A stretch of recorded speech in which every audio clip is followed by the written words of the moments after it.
Para muitos, a estrada é liberdade. Para meu pai, era a vida. Anos a fio, ele cruzou o interior de Minas Gerais, conhecendo cada curva, cada atalho, cada parada de beira de estrada. Mas havia um trecho, um único trecho, que depois da meia-noite transformava a liberdade em prisão. Este é o Arquivo 3, o passageiro da estrada sem fim. Era uma pista estreita, quase esquecida, serpenteando por entre o mato alto que parecia engolir o asfalto dos dois lados.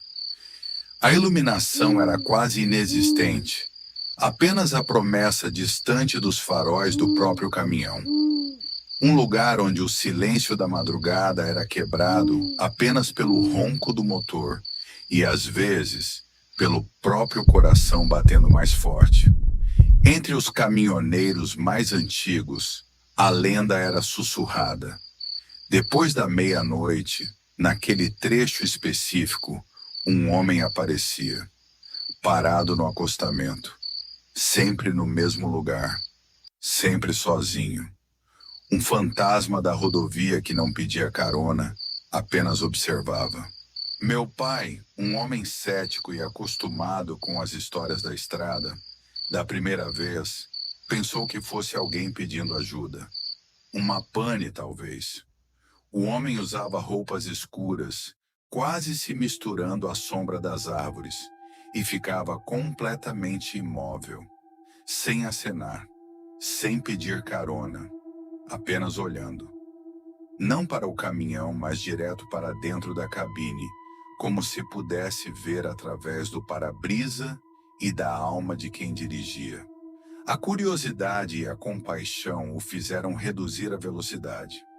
Os pneus chiararam suavemente no asfalto úmido.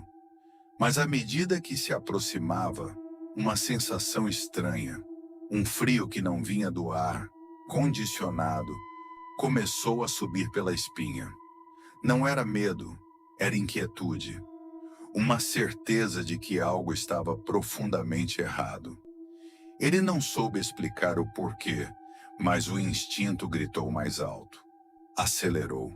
O motor rugiu novamente, engolindo a escuridão. O homem foi deixado para trás, uma mancha escura no retrovisor que diminuía rapidamente. Meu pai sentiu um alívio momentâneo, um suspiro que ele nem sabia que estava segurando.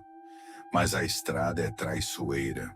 Alguns quilômetros depois, a curiosidade, ou talvez uma premonição, o fez olhar novamente para o retrovisor.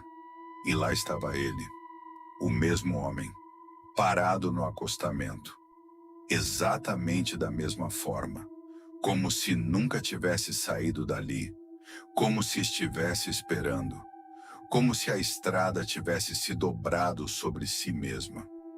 O corpo do meu pai gelou. Não havia entradas secundárias, não havia carros, não havia como aquele homem ter chegado ali antes dele. Aquele trecho de estrada, que ele conhecia como a palma da mão, havia se tornado um loop infinito de pesadelo. Depois daquela noite, meu pai nunca mais diminuiu a velocidade naquele trecho. Pelo contrário, a cada vez que se aproximava, o pé afundava no acelerador, os olhos fixos na estrada à frente, evitando o acostamento, evitando o retrovisor. Aquele homem se tornou um marco invisível de terror, um lembrete constante de que algumas coisas na estrada não têm explicação. Ele tentou conversar com outros caminhoneiros, mas a maioria apenas balançava a cabeça, com um olhar distante, como quem viu demais e preferia esquecer. Alguns confirmavam a lenda, mas nunca com detalhes, sempre com um ar de quem não queria invocar o que não devia ser nomeado. A estrada guardava seus segredos, e aquele homem era um deles. Até hoje meu pai evita falar sobre o que viu. A memória ainda o persegue, uma sombra na beira da estrada da sua mente.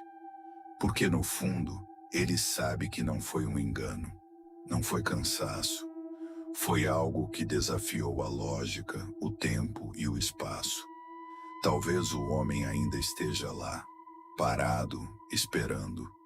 Talvez ele não queira carona, mas apenas um olhar de reconhecimento, um sinal de que alguém o viu, que alguém se lembra dele. Ou talvez ele seja a própria estrada, condenado a repetir o mesmo trajeto, a mesma espera, por toda a eternidade. Este foi o Arquivo 3. Você já ouviu histórias assim nas estradas do Brasil? Conte nos comentários. E se você teve a coragem de chegar até aqui, inscreva-se no canal para não perder os próximos arquivos. Quem sabe qual será o próximo passageiro que encontraremos?